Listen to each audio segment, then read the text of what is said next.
Aquarium zoological garden in Alipore. হ্যাঁ, আজকে আমরা সবাই মিলে আমরা বন্ধুরা মিলে চলে গিয়েছিলাম আলিপুরের চিড়িয়াখানায়।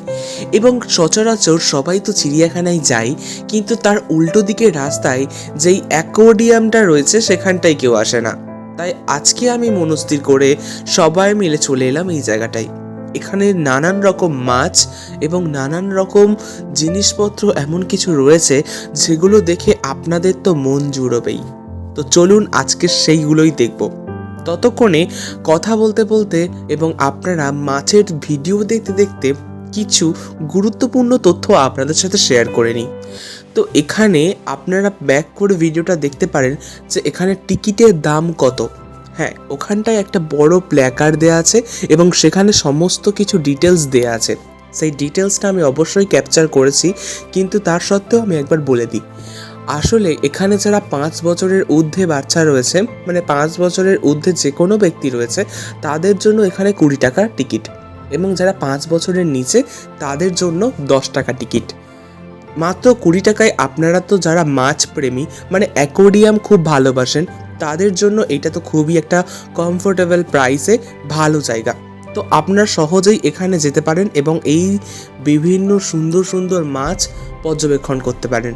তো সত্যি কথা বলতে এখানে এসে একটা আলাদাই শান্তি, মানে খুব বেশি ক্রাউডেড প্লেস নয় এখানে, মানে সত্যি একটা নিরিবিলি জায়গায় আপনারা ভালোভাবে মাছের ছবি ক্যাপচার করতে পারবেন, মাছের ভিডিও করতে পারবেন এবং সুন্দর সুন্দর অজানা নানান রকম মাছ দেখতে তো পারবেনই। তো আপনারা ভিডিওর মধ্যে দেখুন যে কত নানান রকম মাছ, যেগুলো আমরা নামও জানি না। অবশ্যই এই অ্যাকোয়ারিয়ামের উপরে কোন মাছের কী নাম অবশ্যই সেখানে দেয়া আছে, বাট আমি আনফর্চুনেটলি সেগুলোকে ক্যাপচার করতে পারিনি। তো হ্যাঁ, আরও একটি কথা এবং গুরুত্বপূর্ণ তথ্য, আপনারা বেশিরভাগ মানুষজন মানে এই ডিসেম্বর মানে শীতের সময় করেই চিড়িয়াখানায় যান।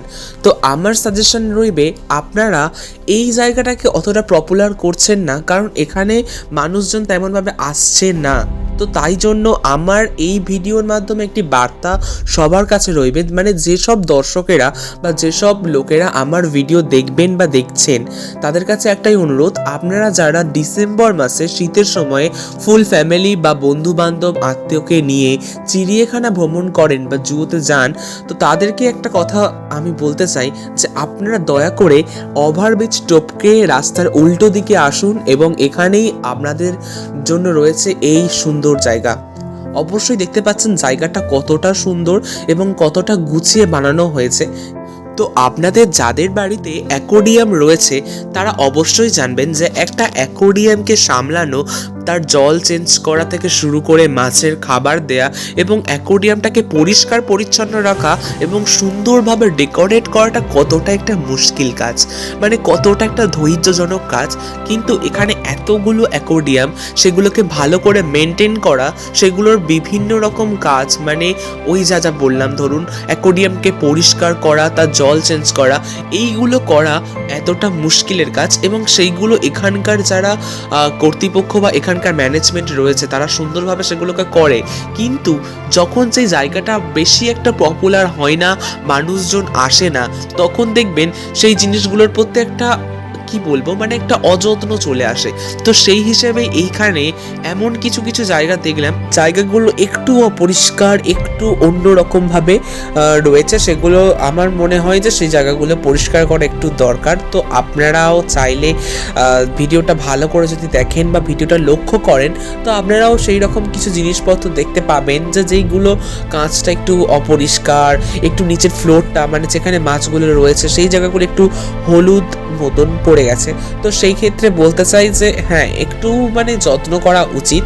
এবং সত্যি কথা বলতে যে আমি তো আগেই বললাম যে একটু মেনটেন করার প্রবলেম থেকেই থাকে এই মাছগুলো। তবে দেখুন মাছগুলো এতটা সুন্দর সুন্দর, মানে আমি এবার যদি মাছের কথা বলি, যে মাছগুলো কিন্তু সত্যি এতটা দারুণ, যেইগুলো আমি অ্যাকোয়ারিয়াম মানে সচরাচর যেগুলো বাড়িতে অ্যাকোয়ারিয়াম থাকে সেখানে এরকম বা এত বড় বড় মাছ দেখিনি। সত্যি কথা বলতে এত বড় অ্যাকোয়ারিয়াম আমি এর আগে চোখের সামনে দেখিনি। তো এত বড় অ্যাকোয়ারিয়াম এবং মাছগুলো সত্যিই খুব সুন্দর। তো চলুন, অনেক কথাই বলে ফেললাম, তো আপনারা শান্তি করে একটু সুন্দরভাবে মাছগুলোকে দেখুন, মাছের ভিডিও উপভোগ করুন এবং নানান রকম মাছ দিয়ে আমার ভিডিওটা পুরোপুরি সাজানো, তো আপনারা দেখুন এবং মজা করুন।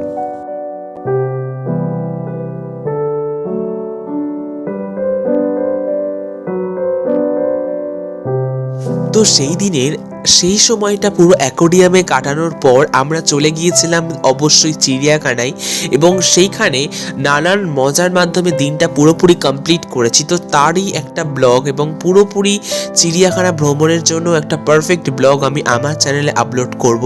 তো আপনারা যারা এখনও পর্যন্ত আমার চ্যানেলটিকে সাবস্ক্রাইব করেননি তারা করে ফেলুন এবং এই স্মৃতি নিজের পরিবারের সাথে উপভোগ করুন চিড়িয়াখানা গাইডলাইন ব্লগ।